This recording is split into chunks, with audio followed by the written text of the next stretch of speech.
Hello everyone, আজকে আমি আপনাদের সামনে নিয়ে চলে এসেছি একটা ওয়েট লস রেসিপি, পালং পনির।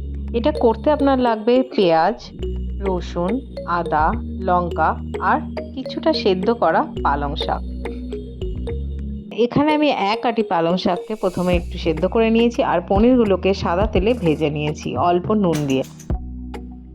তারপর চটপট কুচিয়ে রাখা পেঁয়াজ, রসুন, আদা আর লঙ্কাকে মিক্সিতে ভালো করে পেস্ট করে নিয়েছি আর সেটাই কড়াইয়ে আমি সাদা তেলে ফোড়ন দিয়ে দিলাম অল্প নুন আর হলুদ অ্যাড করলাম।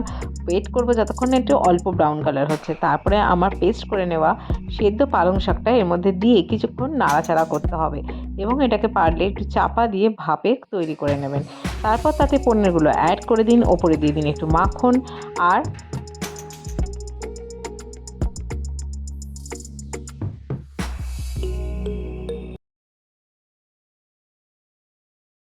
অল্প গরম মশলা।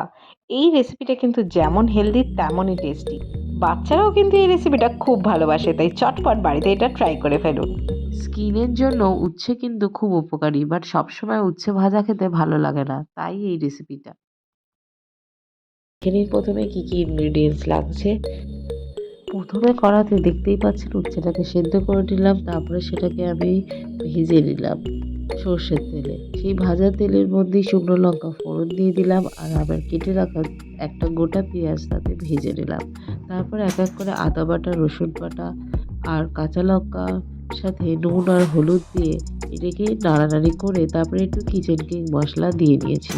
তারপরে সিদ্ধ করে রাখা দুটো ছোট আলু তার মধ্যে দিয়ে দিলাম। এরপর এই পুরো মিশ্রণটাতে জল দিয়ে সিদ্ধ হতে দেবো। তারপর তাতে ভেজে রাখা উচ্ছেগুলো দিয়ে দেবো।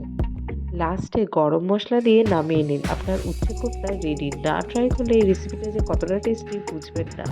তাই চটপট আজই বাড়িতে ট্রাই করে ফেলুন রেসিপিটা, আর কেমন হলো জানাতে ভুলবেন না কিন্তু।